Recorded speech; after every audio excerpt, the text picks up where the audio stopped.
Satu dua sentuhannya tuh lebih enak banget gitu. Dan ditambah nanti misalnya Peralta masuk, wah udah makin mewah aja. Makin mewah aja squadnya.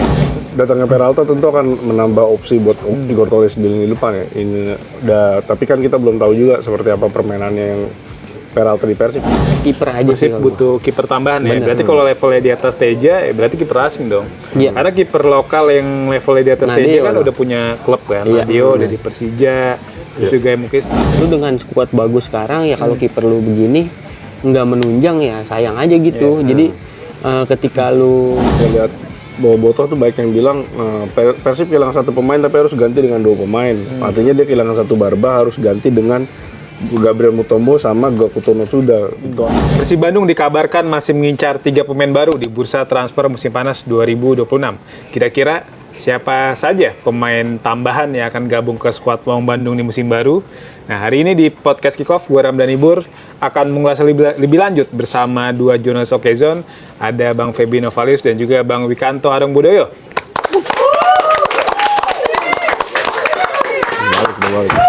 Balik. Ya, sehat kabarnya. Sehat. Ya, kayak masih sama kayak episode kemarin, pada masih pilek kayak Masih pilek, ya, harapannya bisa segera pulih karena memang lagi musim nih. Emang musimnya kayak masih apa sih? Kemarau. Si kemarau ya. kemarau panjang. Pancaroba. Udah pada ini kata lu apa? Iya, di Kekurangan air ya? Di Jawa Barat malah Cimahi udah kekurangan air, harus dikirim air dari Kementerian PU tuh ngirim air. Kayak beberapa sungai juga ada yang udah kering. Dan harapannya bisa ada apa ya? Bisa ya udah mulai hujan lah. Rekayasa cuaca lah. Benar, ada rekayasa cuaca dari pemerintah demi mempercepat yang ada seperti saat ini. Pengairan. Benar. Nih kita bahas soal Persib Bandung, kita tahu kan pemain yang ditunggu-tunggu akhirnya nyampe juga nih di Bandung nih, Mariano Peralta kan. Dia nyampe di Cengkareng, di hari Senin sore dan langsung dikerebutin kan sama, gue nggak tahu itu Bobotoh atau enggak ya, tapi karena ada juga supporter Persija yang bilang di Cengkareng tuh bilang FIFA Persija ya. Jadi Peralta datang tapi disebut kayak FIFA Persija gitu-gitu kan. Dan ujung-ujungnya setelah dari Cengkareng Peralta naik bus dan sampai di Bandung di stasiun apa Tegaluar ya? Tegaluar dan disambut sama Wahaji Muhtar. Sama Wahaji tuh Peralta digandeng tuh. Digandengin pengen tangan lucu banget gitu ya. Dan akhirnya pokoknya pemain yang jemput anaknya. Iya, kayak jemput anaknya gitu kan, jemput anaknya masih bocah gitu kan, kayak TK atau SD. Dan akhirnya ya pemain ditunggu-tunggu akhirnya datang juga ya. Nah, melihat se-excited kehadiran Peralta dan juga ya pasti kan Bobotoh pasti sangat menantikan lah ya kehadiran Peralta yang belum main nih pasti di laga lawan DPMM dan mungkin bakal main ketika Persib lawan Tampines Rovers ya di hari Jumat tanggal 31 Juli 2026. Lu melihat kehadiran Peralta seperti apa sih ke Persib Bandung? Ya pasti ini menambah daftar lengkap skuad Persib Bandung sih Bur, untuk di musim baru besok sih. Dan yang jelas datangnya Peralta pasti menambah variasi serangan Persib Bandung. Kemarin Persib Bandung di pertandingan pertamanya aja udah beda banget gitu di eranya Igor Tolic dan Coach Bojan ya, beda banget gitu ngelihat Persib Bandung yang sekarang. Satu dua sentuhannya tuh lebih enak banget gitu. Dan ditambah nanti misalnya Peralta masuk, wah udah makin mewah aja. Makin mewah aja squadnya. Dan juga ada obrolan juga, gue beberapa hari sempat ngobrol juga sama Bobotoh, katanya ketika Persib Bandung dipimpin Bojan Hodak, beberapa kali keputusan penting soal pergantian pemain itu ternyata itu keputusan Igor Tolic katanya. Dan kalau memang terbukti benar sih berarti hal-hal yang hal-hal yang ditakuti Bobotoh seharusnya nggak usah ditakutin ya. Paling PR Igor Tolic gimana dia bisa menguasai ruang ganti ya, termasuk juga menguasai pemain baru sekelas Peralta ini sendiri kan. Gimana pas soal Peralta? Datangnya Peralta tentu akan menambah opsi buat Igor Torres di lini depan ya. Tapi kan kita belum tahu juga seperti apa permainannya yang Peralta di Persib ya, karena juga mungkin baru akan main lawan Tampines Rovers dan bahkan kalau lolos ke semifinal baru main tuh. Karena ada kemungkinan katanya Peralta mainnya nggak full banget di Piala Presiden kali ini, dia mungkin dipersiapkan untuk yang lain gitu, untuk TC dan juga untuk ACL 2 itu kan playoff. Jadi penasaran melihat bagaimana Peralta masuk ke sistem permainan Persib atau Igor Tolic yang harus membangun sistem sekitar Peralta, karena kan Peralta MVP Liga Super League lah musim lalu gitu. Agak disayangkan kalau misalnya pemain bintang sekelas dia itu talentanya terbuang sia-sia melihat persaingan, apalagi dia mainnya di kiri kan. Sementara di kiri Persib udah banyak banget gitu. Jadi penasaran bagaimana Igor Tolić menempatkan dia, bagaimana Igor Tolić mengkreasi sebuah sistem yang memaksimalkan potensi dia plus pemain-pemain yang ada. Itu aja sih kalau gua. Ya harapannya Igor Tolić bisa memaksimalkan tenaga Peralta yang musim lalu mencetak 20 gol dan 14 assist ya. Jadi Peralta juga nggak cuma bersinar di Super League, harapannya juga gua sebagai sebagai fans netral yang ketika Persib main di Asia, tentu gue dukung Persib kan, karena dia membawa nama baik Indonesia dan harapannya Peralta juga bisa menunjukkan kelasnya nih di ACL 2 ataupun di ASEAN Club Championship. Ini bicara perkembangan transfer Persib, kita tahu Persib kan sudah mendatangkan 7 pemain ya. Berarti 4 asing, 3 lokal lah. Lokal kan ada Sandy Walsh, Ragnar, sama siapa? Pokoknya kalau asingnya tuh ada Basa Sekulic, Gakuto Netsuda ya kan, juga ada Gabriel Mutombo sama Luka Menalo kan. Sedangkan yang lokalnya itu ada Ragnar, Sandy Walsh, sama siapa gue lupa. Iwan Ali Tanamal. Hah? Iwan Ali Tanamal. Enggak, kalau Iwan Tanamal dia di musim dibalikin lalu. lagi. Musim lalu. Iya. Satu lagi gue lupa lah, pokoknya satu lagi pemain Persib Bandung ya, rekrutan baru di musim panas ini. Dan kabarnya juga Persib Bandung belum puas lah sama rekrutan pemain yang ada sekarang. Mereka tuh menurut beberapa rumor di media, Persib Bandung masih mengincar 3 pemain. 3 pemain tuh di posisi kiper, back tengah, dan juga penyerang. Karena kita tahu kan beberapa hari terakhir tuh Persib kabarnya gagal mendatangkan bek asal Kroasia namanya Tin Plavotic. Jadi dia back yang secara postur lumayan tinggi, 93 cm kalau nggak salah. Tapi deal atau negosiasi sama Persib tuh kolaps karena nggak mencapai harga yang pas. Akhirnya Tin Plavotic memilih hengkang ke klub Liga Polandia ya. Gue lupa namanya, pokoknya salah satu klub Liga Polandia. Berarti kan melihat kebutuhan Persib saat ini, tim kepelatihan ataupun dari manajemen kayak melihat memang Persib masih butuh perbaikan ternyata di barisan pertahanan sepeninggal Federico Bappa. Lu setuju nggak? Setuju sih Bur. Kalau dan lebih setuju lagi kalau emang dia nyari kiper sih. Lu dengan skuad bagus sekarang ya, kalau kiper lu begini nggak menunjang ya sayang aja gitu. Jadi ketika lu gampang kebobolan ya, walaupun Teja ya kita akuin harus ya kualitasnya bagus ya. Ya walaupun takutnya nanti ketika Teja lagi nggak lagi perform ya kebobolannya gampang ya.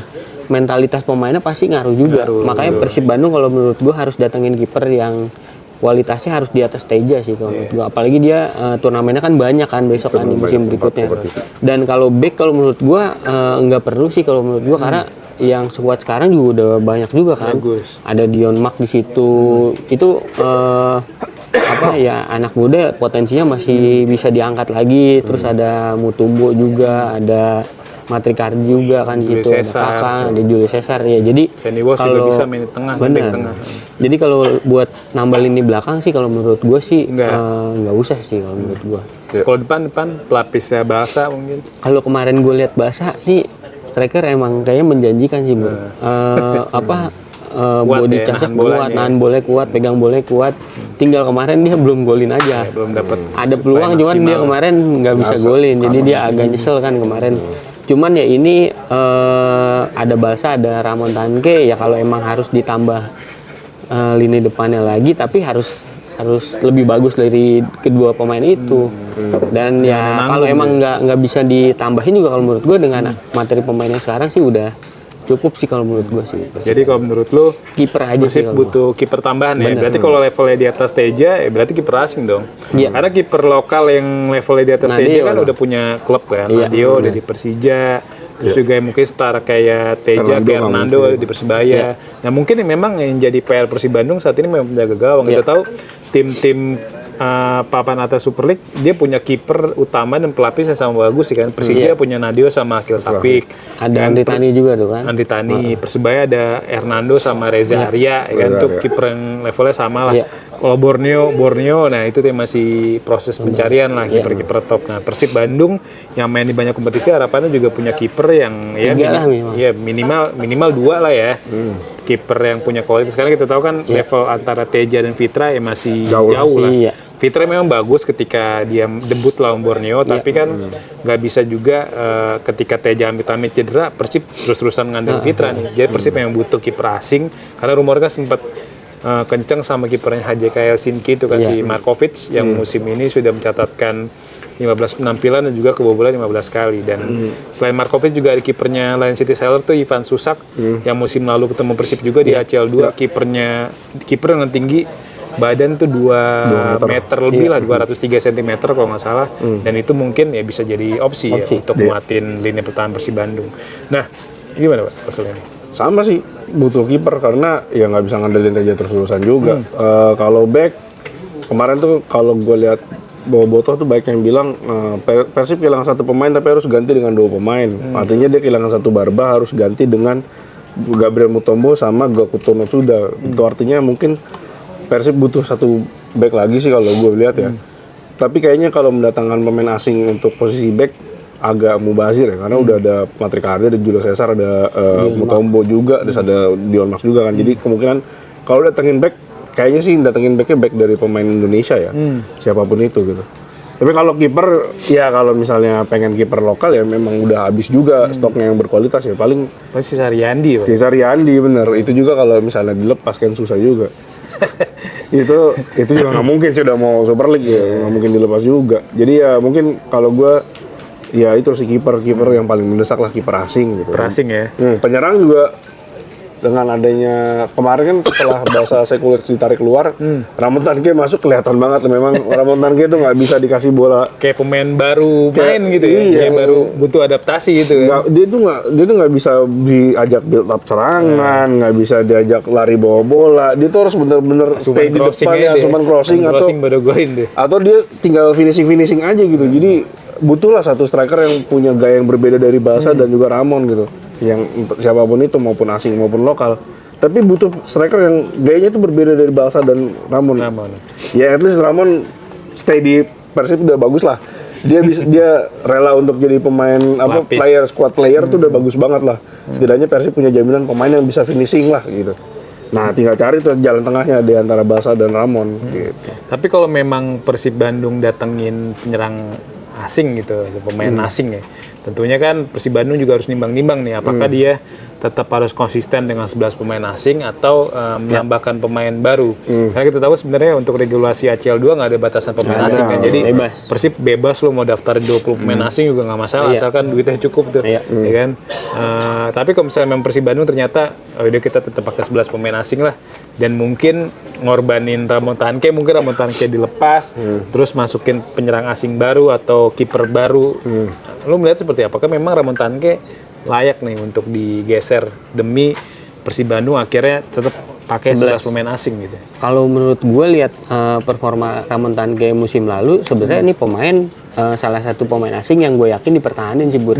Karena ya Ramon Tanke walaupun nggak golin kata Arung tadi, terus ya apa butuh shoot yang kurang bagus ya tapi dia etos kerja itu ada, Bu. Daya duangnya tuh tinggi, jadi pemain-pemain yang kayak gini yang dibutuhin sih kalau menurut dan bikin back lawan kecapean biasanya. Nanti yang Rujuk masuk tinggal ngegolin tuh biasa gitu kan. Itu.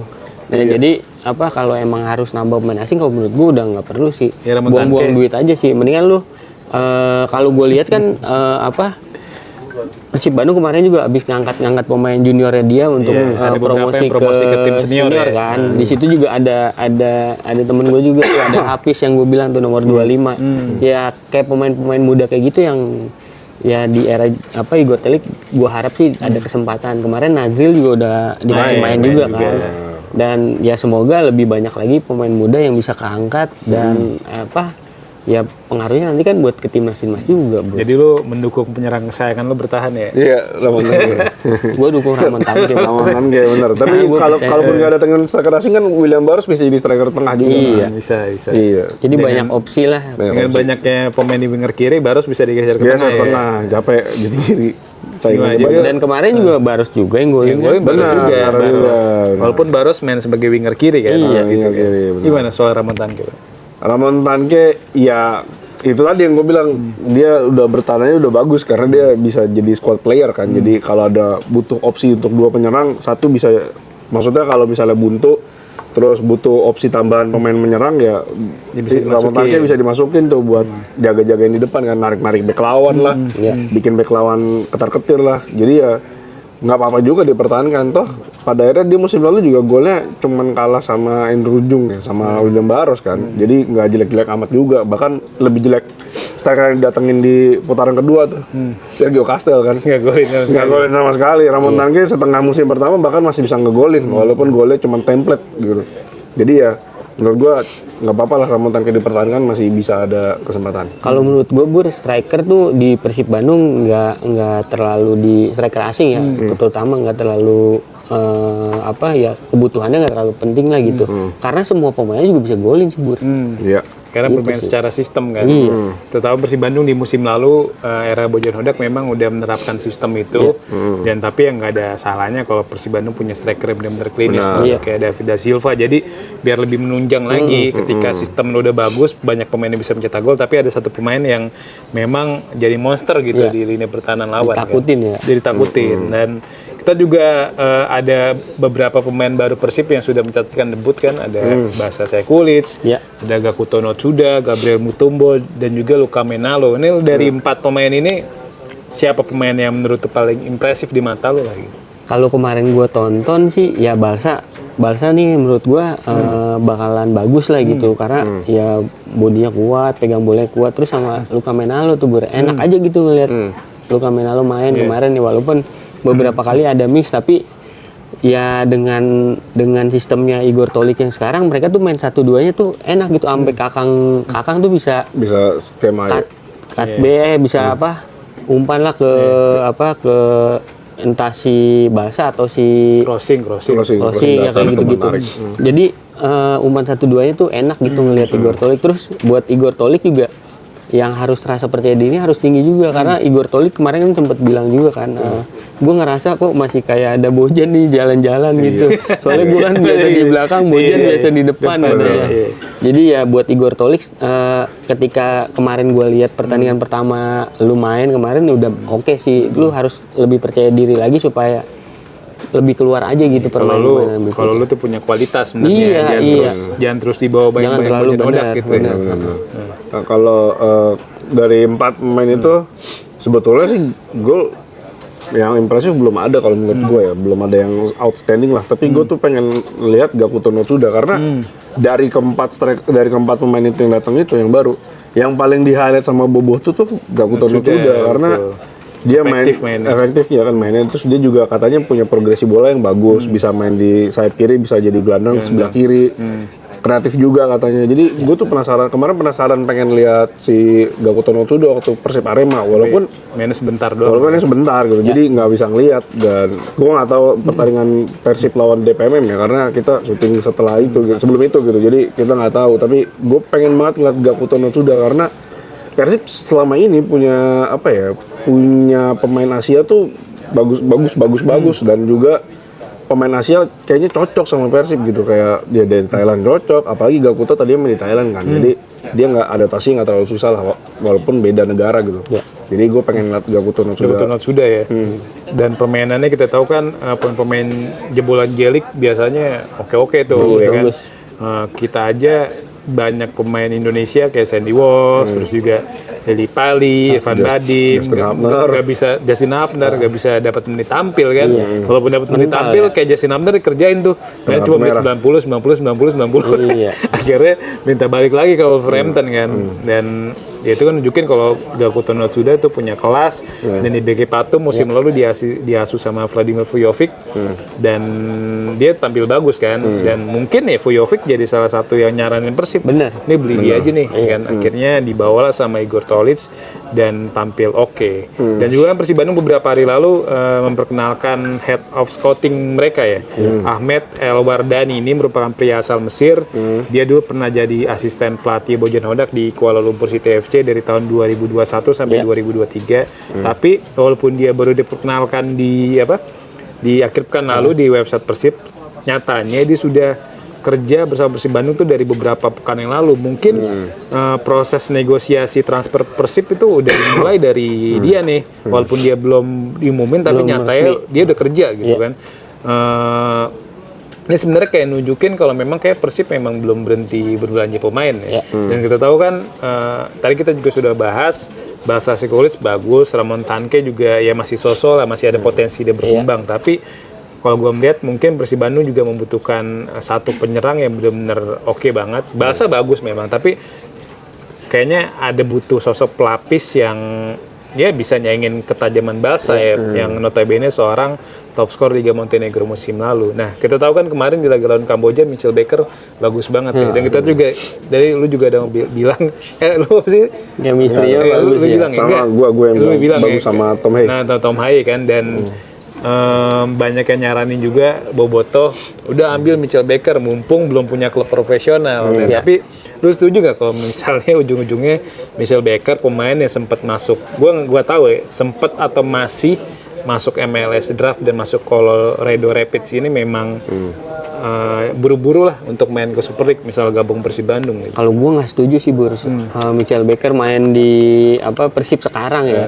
Ya gue berharap sih Mitchell Baker ya, berkembang dulu di luar. Ya itu gue takutnya ketika lu dimain di Persib ya pemain-pemain bagus semua, lu malah jadi cadangan buat apaan kan di sini kan. Kayak James Raven malah jadi cadangan buat apaan di sini. Jadi ya lu mendingan berkembang dulu di luar. Ya kalau memang udah mentok baru balik ke sini. Kalau emang udah mentok dan usianya udah ya udah nggak muda lagi. Ya kalau emang harus main ke Liga Indonesia juga nggak masalah juga, karena liga kita juga kan bagus bagus berkembang. Dan ini juga kalau gue setuju tuh sama pemain-pemain turunan yang memang dia mencoba dulu di luar, maksudnya ibaratnya lo menjalani kaderisasi dulu di luar, kayak contoh Lili Pali, kita tahu kan Lili Pali walaupun pernah ke Persija di tahun 2015 dan akhirnya kompetisi terhenti waktu itu karena ada ya perseteruan antara pemerintah dan juga PSSI. Akhirnya Lili Pali balik ke Belanda kan, dia main di SC Cambur, di Telstar, main oke kan. Ujung-ujungnya dibalik ke Bali United. Terus juga main sekarang sempat di Borneo, Dewa, terus di Semen Padang. Dan main-main kayak gini ternyata memang lu ketika pemainnya bener besar di Eropa, ketika balik ke sini lu bisa karir lu tuh panjang kan. Contoh Lili Pali karir itu panjang di Indonesia. Beda halnya kayak kita sebut tadi kayak Jens Leven, pemain-pemain yang memang dari muda udah keburu main di sini, ya ujung-ujungnya di Indonesia jadi cadangan. Rafael Strijk juga di United jadi cadangan, kan? Jadi kalau menurut gue pribadi sih memang ya kalau memang ada kesempatan di Eropa dulu, tapi memang kalau misalnya lu merasa ada tawaran yang lebih baik ya nggak masalah sih ke Indonesia. Misal kayak karena kita balik lagi juga semua keputusan ada di si pemain ya. Mitchell Baker juga kalau misalnya memang mau ke Indonesia, gue sih nggak masalah. Tapi ya ada baiknya juga mencoba dulu kesempatan. Ada kesempatan lebih baik, misal dia masuk MLS draft di Major League Soccer. Ya gila lu kalau misalnya gue pribadi sih dihadapkan dengan dua klub antara Colorado Rapids dan juga Persib Bandung, ya pasti gue mencoba dulu di Colorado Rapids. Kalau memang lu udah mentok dan ternyata hasilnya nggak maksimal, ya balik lagi ke Indonesia. Kayak Samsir Alam kan juga pernah main di DC United juga kan. Dia punya caps tapi nggak sih, gue lupa deh. Kayaknya ya paling 1-2 kali pernah main di DC United yang saat itu dimiliki oleh Erick Thohir. Gimana Pak soal Mitchell Baker ini? Mitchell Baker kalau menurut gue karena saat ini dia belum punya klub profesional, jadi dia bebas-bebas aja mau kemana kan, terserah dia lah, dia yang tahu karirnya dia juga gitu. Tapi kalau bisa menurut gue Mitchell Baker ini lebih baik punya kontrak dengan klub-klub MLS, kalau Colorado Rapids lah, siapalah gitu. Tapi kontraknya jangka panjang, dalam arti nggak cuman setahun gitu, 2 atau 3 tahun. Jadi ketika di tahun pertama atau 6 bulan pertama misalnya dia kurang dapat menit bermain, dia bisa tuh minta dipinjemin ke Super League, ke klub-klub Super League kayak Persib lah. Tapi dalam kontrak peminjaman itu harus ada klausul sekian menit bermainnya dia. Jadi seenggaknya dia ketika dipinjemin dia tetap main gitu. Jadi gue lebih setuju kayak gitu. Ya even siapapun misalnya pemain diaspora Indonesia yang sekarang ada di luar negeri yang ketika susah dapat menit bermain, lu mending minta dipinjamkan ke klub lain tapi ada standar menit bermainnya berapa gitu. Jadi lu performa lu di klub baru itu terjaga. Jangan lu dipinjamin ke klub baru tapi menit bermain juga nggak dapat gitu. Jadi percuma kan. Jadi ya kayak gitu. Kalau Mitchell Baker kalau bisa, gue menyarankan dia ke klub di luar negeri, siapapun itu, kontrak 2 atau 3 tahun atau 4 tahun lah kalau bisa jangka panjang. ketika 6 bulan atau setahun pertama lo susah dapat menit bermain, ada baiknya lo minta dipinjemin ke klub lain atau ke Super League, tapi dengan jaminan menit bermain. Kalau nggak ada ya jangan gitu. Karena yang dibutuhkan pemain lagi-lagi adalah menit bermain, apalagi di usia muda, usia dia. Pemain muda bener butuh banget menit bermain, buat pengalamannya dia, buat rasa percaya diri tuh susah Bur, soalnya kalau nggak dikasih menit bermain. Lu mau latihan lu sampai pagi siang sore malam kalau lu nggak dikasih menit bermain pas pertandingan ya percuma. Yang kita lihat kan jelas kayak Marcelino jarang dapat menit bermain ketika main timnas Indonesia, juga pelan-pelan sekarang kan udah mulai kurang kan. Beda halnya ketika dia masih golin non Arab tuh di Oxford waktu itu kan masih main di muda lah. Iya, beberapa kali juga masuk ke line up-nya Oxford kan. Jadi maksudnya intensitas latihannya juga tinggi banget, ya kan. Ya, harapannya ya pemain muda memang dapat kesempatan menit tampil ya. Dan juga kita tahu kan Persib Bandung sebenarnya nih punya materi pemain yang bagus banget ya. Kalau full squad dalam arti 7 pemain yang dipanggil ke timnas Indonesia tuh bisa balik lagi nanti ke gabung ke squad Igor Tolic ini kan. Kita tahu kan 7 pemain yang dipanggil tuh ada siapa aja? Sandy Walsh, ada Mark Locke, Tom Haye, terus Sadil, Beckham, ya kan, terus juga Ragnar Mangun, sama siapa satu lagi? Ya, kadang-kadang suka lupa sih satu lagi. Emang harus ngitungnya kayak harus dari per posisi ya, back dulu ya. Sandy Walsh, terus juga Eliano, terus juga ada Mark Locke, Tom Haye, Ragnar, Beckham, Putra, Sadil, itu 7 kan. 7, iya. Ini full squad lah. Terus kita bicara ibarat prediksi squad gitu untuk squad Persib Bandung di musim baru. Kalau misalnya 7 pemain ini udah balik ke Persib Bandung, lu melihat Persib Bandung komposisi line up terbaiknya dalam pola apa dan siapa aja yang main? Gitu? Gua ngelihat kemarin pertandingan pertamanya Igor Tolic sama Persib Bandung, gue yakin itu bukan squad intinya sih Bur. Memang. Itu apa maksud gue? Ketika Berginho main di Belanda nomor 10, posisi itu kayak posisinya misalnya Peralta gitu. Ya Igor Tolic kan masih nyoba-nyoba kan. Cuman ya nanti selepas Piala AFF selesai ya mereka kan gabung. Dan kalau dari 7 pemain timnas yang masuk sih kayaknya yang menurut gue bakalan jadi pemain inti sih kayaknya ini sih Sandy Walsh atau tapi ada kuota 23 ya? Enggak ada. 7 pemain asing. 7 pemain asing ya? 4 lokal. Ya Sandy Walsh, Ragnar sama Tom Haye sih. Itu starter ya. Eliano ya mungkin bisa backup Tanamal juga. Ya kita lihat progres dulu nih. Eliano sih. Nah, ini kalau bicara line up-nya gimana formasinya? 4-2-3 Persib 4-2-3-1, 4-3-3. Empatnya kanannya si Sandy Walsh, kipernya Teja, kanannya Sandy Walsh, tengahnya si Matrikardi sama Mutombo, kirinya Eliano. Nah, terus tapi gue lebih senang Tanamal, kenceng soalnya. Naik ke depan kan dia narik ke kiri. Terus formasi lu 4-2-3-1 atau 4-3-3 nih? 4-3-3 sih kayaknya. Tengah tiganya ya Haye, Ragnar mungkin depan kayaknya ya. Kayak Mark Locke menurut gua malah jadi cadangan. Ada Malis malah menurut gua juga enggak. Terus siapa? Ini si yang Jepang tuh Gakuto tuh lucu. Ini Tom Haye lucu malah cadangan gua menurut gua. Tom Haye, Gakuto sama siapa? Cadangan semua nih jadi siapa ya? Siapa gelandang tengahnya? Itu doang. Tom Haye, Gakuto sama Sampai Nazriel, Ragnar, oke 3 bisa. Depannya Baros, agak maju dikit. Baros, Balsaske Kulik sama Peralta. Jadi Baros kanan, Peralta kiri. Iya, atau Baros bisa ganti Berginho sih. Bisa. Baros Berginho lah, 50-50 ya. Lu gimana?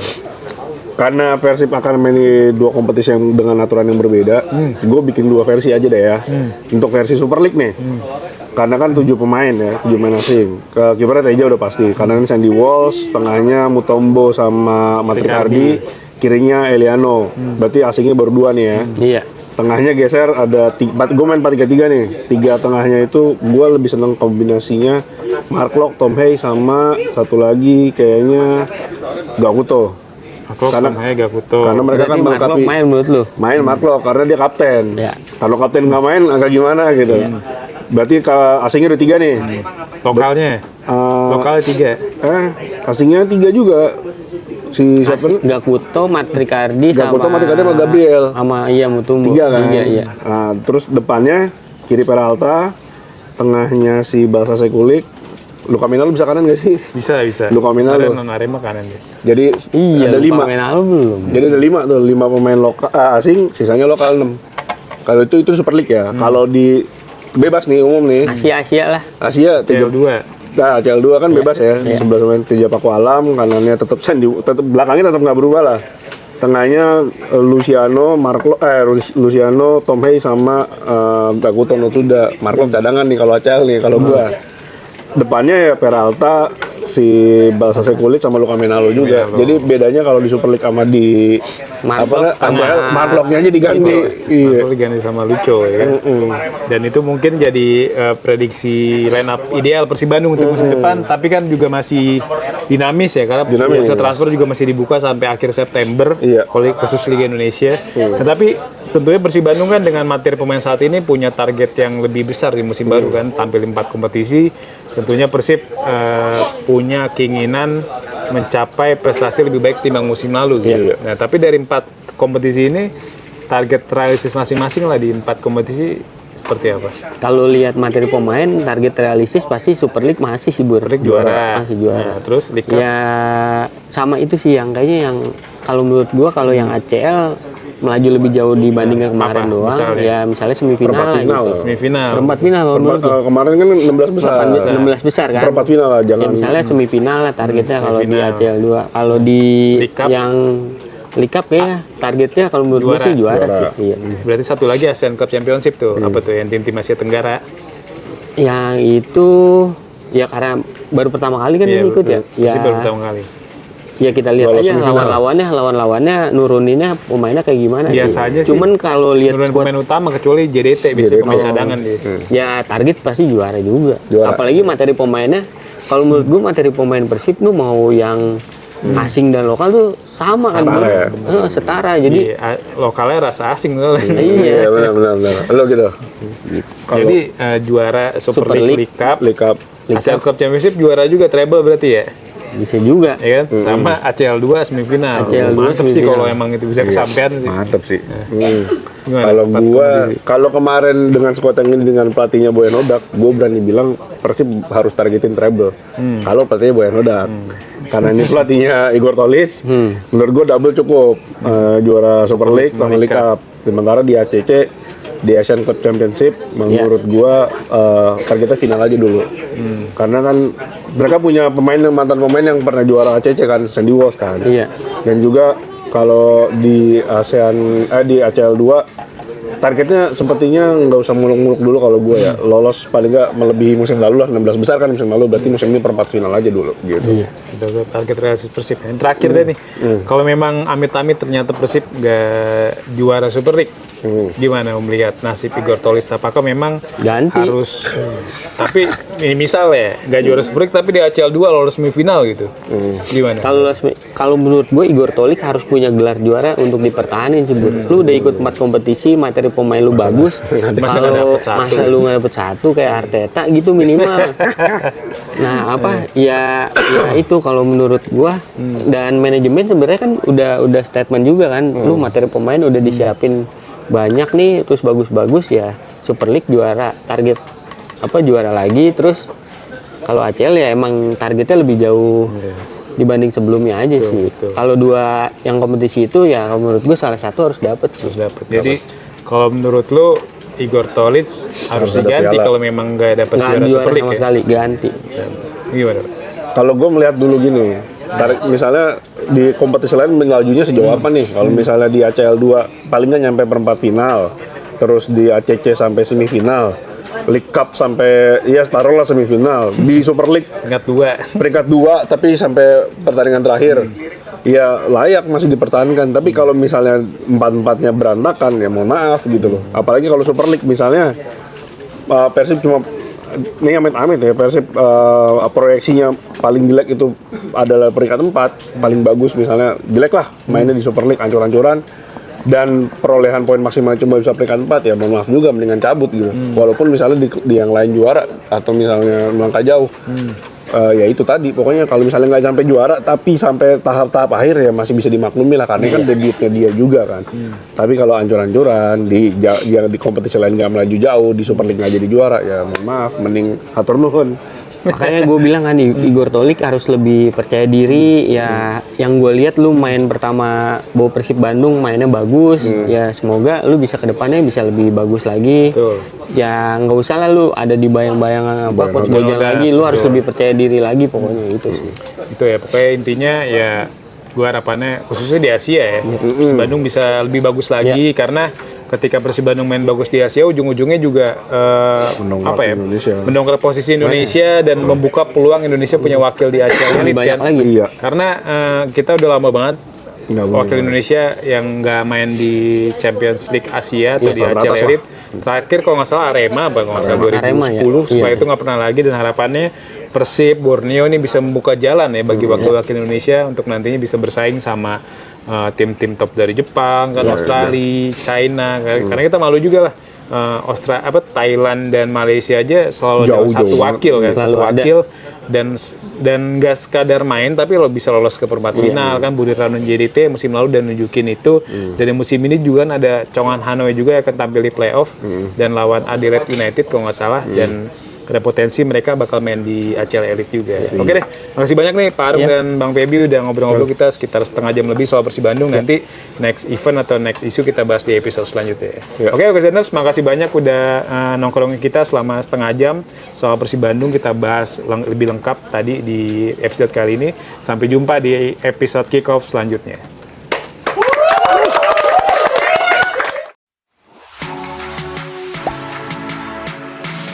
Gak sempet baca? Dengerin aja, klik icon text to speech di okezone.com.